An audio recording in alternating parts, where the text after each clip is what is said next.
दुश्मन के छाती फाटे रे। जुर मिल के मांदर माँ सतनामी मन पंथी नाचे। जुर मिल के मांदर माँ सतनामी मन पंथी नाचे।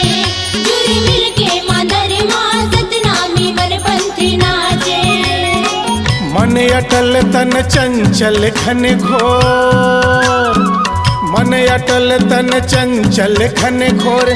झांझ मजीरा बाजे रे। जुर मिल के मांदर माँ सतनामी मन पंथी नाचे। जुर मिल के मांदर माँ सतनामी मन पंथी नाचे। जुर मिल के मांदर माँ सतनामी मन पंथी नाचे। सन्ना ना नन्ना नन्ना ना नन्ना, सन्ना ना नन्ना सन्ना ना नन्ना।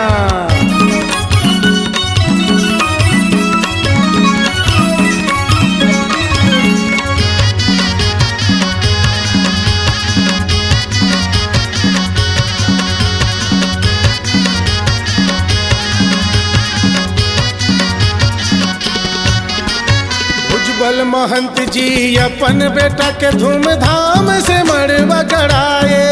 धूमधाम से मड़वा गड़ाए जी, धूमधाम से मड़वा गड़ाए। दाई दीदी मामी काकी मौसी मिल के अंगमा हरदी रचाए। अंगमा हरदी रचाए जी, अंगमा हरदी रचाए। भुजबल महंत जी अपन बेटा के धूमधाम से मड़वा गड़ाए। धूमधाम से मड़वा गड़ाए जी, धूमधाम से मड़वा गड़ाए। दाई दीदी मामी काकी मौसी मिल के अंगमा हरदी रचाए। अंगमा हरदी रचाए जी, अंगमा हरदी रचाए। मड़वा तरी मतल हल्दी रंग माँ तेरे। जुर मिल के मांदर माँ सतनामी मन पंथी नाचे। जुर मिल के मांदर माँ सतनामी मन पंथी नाचे। सन्ना ना नन्ना नन्ना ना नन्ना, सन्ना ना नन्ना सन्ना ना नन्ना।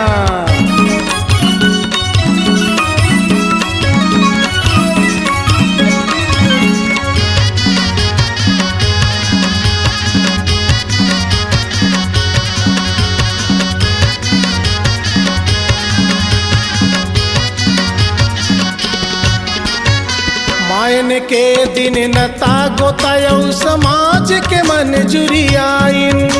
समाज के मन जुरियाइन जी, समाज के मन जुरियाइन। बारात के दिन चलना है कैसे यही रणनीति बनाइन। यही रणनीति बनाइन जी, यही रणनीति बनाइन।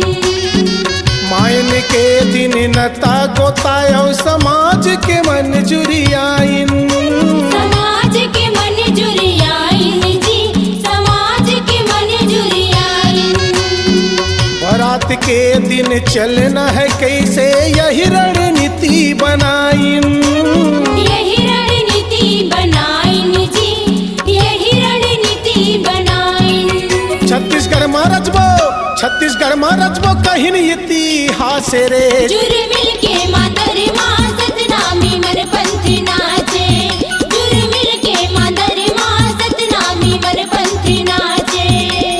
सन्ना ना नन्ना नन्ना ना नन्ना, सन्ना ना नन्ना सन्ना ना नन्ना।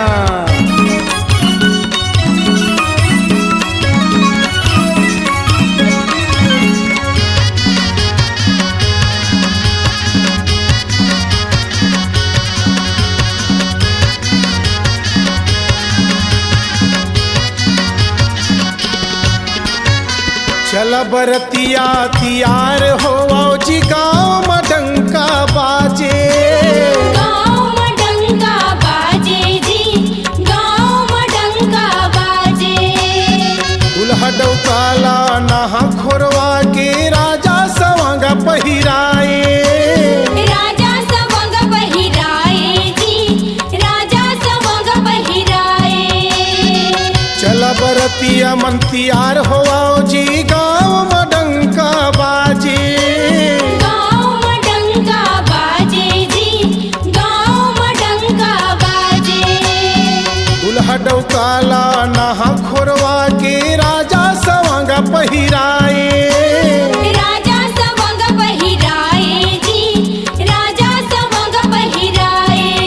ढोला लेके निकले गांव से बारात रे। झुरमिल के मादर माँ सतनामी मन पंथी नाचे। झुरमिल के मादर माँ सतनामी मन पंथी नाचे।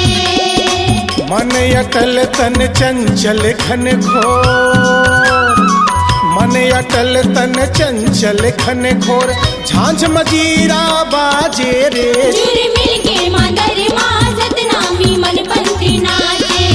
झुरमिल के मादर माँ सतनामी मन पंथी नाचे।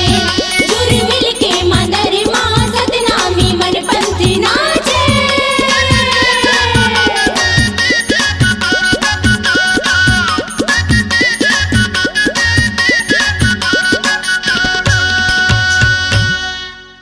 नवलपुर के नर नारियों ने कतारबद्ध होकर नाचते गाते भारी उमंग के साथ बारात के साथ साथ चल रहे थे। फटाकों की ध्वनि आसमान में गूंज रही थी, जो ऐसा प्रतीत हो रहा था मानो बादल गरज रहा हो। सर पे पगड़ी, हाथ में तलवार, घोड़े पे सवार होकर भुजबल महंत के पुत्र दुल्हा बने आगे आगे चल रहे थे और कहारों ने अपने कंधे पर डोला थामे पीछे पीछे चल रहे थे, मानो संसार की सभी खुशियां नवलपुर की धरती पर समाहित हो रही हो।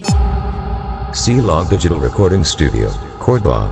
Contact number 9907119215.